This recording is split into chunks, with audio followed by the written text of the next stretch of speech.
കൊല്ലം ജില്ലയിലെ പത്തനാപുരത്തുള്ള Gandhi Bhavan international trust പുറത്തുവിട്ടൊരു video ആണിത്. Kayamkulam MSM higher secondary സ്കൂളിലെ NSSന്റെ വോളണ്ടിയേഴ്സും അധ്യാപകരും ഗാന്ധിഭവൻ സന്ദർശിച്ചപ്പോൾ എടുത്തിട്ടുള്ളൊരു വീഡിയോ. സാധാരണ സ്കൂളിൽ നിന്നും കോളേജിൽ നിന്നൊക്കെ ആളുകൾ ടൂറിസ്റ്റ് ഡെസ്റ്റിനേഷൻ സന്ദർശിക്കാൻ പോകാറുണ്ട്, വലിയ വലിയ സിറ്റികൾ സന്ദർശിക്കാൻ പോകാറുണ്ട്, മൃഗശാലകൾ സന്ദർശിക്കാൻ പോകാറുണ്ട്. അങ്ങനെ പലയിടങ്ങളും മനസ്സിന് കണ്ണിനും ആഹ്ലാദവും കുളിർമയൊക്കെ നൽകുന്ന പല സ്ഥലങ്ങളും സന്ദർശിക്കാൻ പോകാറുണ്ട്. പക്ഷേ ഇതുപോലൊരു വീഡിയോ ആദ്യമായിട്ടാണ് കാണുന്നത്. ഒരു സ്കൂളിന്റെ NSSന്റെ വോളണ്ടിയേഴ്സും അവിടുത്തെ അധ്യാപകരും കൂടിയിട്ട് ഗാന്ധിഭവൻ പോലുള്ള ഒരു സ്ഥലം സന്ദർശിക്കാനായിട്ട് പോകുന്നു. കുട്ടികളെ കൊണ്ടുപോയി അവിടുത്തെ കാഴ്ചകൾ കാണിക്കുന്നു.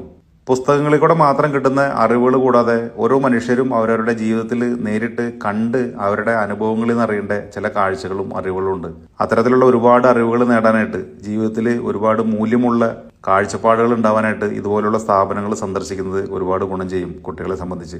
ഗാന്ധിഭവൻ പോലുള്ള സ്ഥാപനങ്ങൾ, മറ്റ് ആതുരാലയങ്ങൾ, അനാഥാലയങ്ങൾ, റീജിയണൽ ക്യാൻസർ സെന്റർ പോലുള്ള ആശുപത്രികളൊക്കെ നമ്മളുടെ കുട്ടികളെ കൊണ്ടുപോയി കാണിക്കണം. അവിടെ ആളുകൾ അനുഭവിക്കുന്ന കഷ്ടതകളും ബുദ്ധിമുട്ടുകളും ഒക്കെ നമ്മളുടെ കുട്ടികൾ, നല്ല സൗകര്യങ്ങളിൽ ജീവിക്കുന്ന കുട്ടികൾ കണ്ട് മനസ്സിലാക്കണം. അപ്പോഴാണ് നമ്മൾ എത്രത്തോളം ബ്ലെസ്ഡ് ആണ്, എത്രത്തോളം അനുഗ്രഹീതരാണ് എന്നുള്ളൊരു ചിന്ത നമ്മളുടെ ഉള്ളിലുണ്ടാവുള്ളൂ.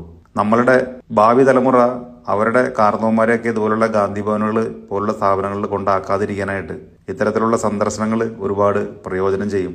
സ്കൂളിൽ നിന്നും കോളേജിൽ നിന്നൊക്കെയുള്ള കുട്ടികളുടെ വിനോദയാത്രകൾ പോകുന്നതിൻ്റെ ഒപ്പം തന്നെ ഇത്തരത്തിലുള്ള യാത്രകളോട് സംഘടിപ്പിക്കാനായിട്ട് ഇതൊരു മാതൃകയാവട്ടെ. കായംകുളത്തെ MSM ഹയർ സെക്കൻഡറി സ്കൂളിലെ NSS വോളണ്ടിയേഴ്സും അവിടുത്തെ അധ്യാപകരും എടുത്തിട്ടുള്ള ഈ ഇനിഷ്യേറ്റീവ് കേരളത്തിലെ എല്ലാ വിദ്യാലയങ്ങളും ഒരു മാതൃകയാക്കാനായിട്ട് ശ്രമിക്കട്ടെ. പ്രായമായിട്ടുള്ള എല്ലാ മാതാപിതാക്കളും അവരവരുടെ മക്കളോടൊപ്പം അവരവരുടെ ഭവനങ്ങളിൽ തന്നെ സന്തോഷവാന്മാരും സന്തോഷവതിമാരൊക്കെ ആയിട്ട് ഇരിക്കാനായിട്ട് ഇത്തരം നല്ല നീക്കങ്ങൾ സഹായമാവട്ടെ എന്ന് ആഗ്രഹിക്കുകയാണ്. എന്താ എനിക്ക് പറയേണ്ടതെന്ന് അറിയത്തില്ല. ഇപ്പം ഇവിടെ വന്നപ്പോൾ എനിക്ക് ഒരുപാട് അമ്മമാരെയും ഒരുപാട് ചേച്ചിമാരെയും അനിയത്തിമാരെയും കിട്ടിയ ഒരിതാണ്. ഇവിടെ വന്നപ്പോൾ കണ്ടത് ഞങ്ങൾക്ക് മനസ്സിന് വേദന എന്ന് പറയാൻ പറ്റത്തില്ല. കാരണം സന്തോഷം തന്നെ. ഞങ്ങൾക്ക് ഇത്രയും അമ്മമാരെ, കുഞ്ഞു പിള്ളേരെയും അച്ഛന്മാരെ എല്ലാവരെയും കാണാൻ പറ്റി.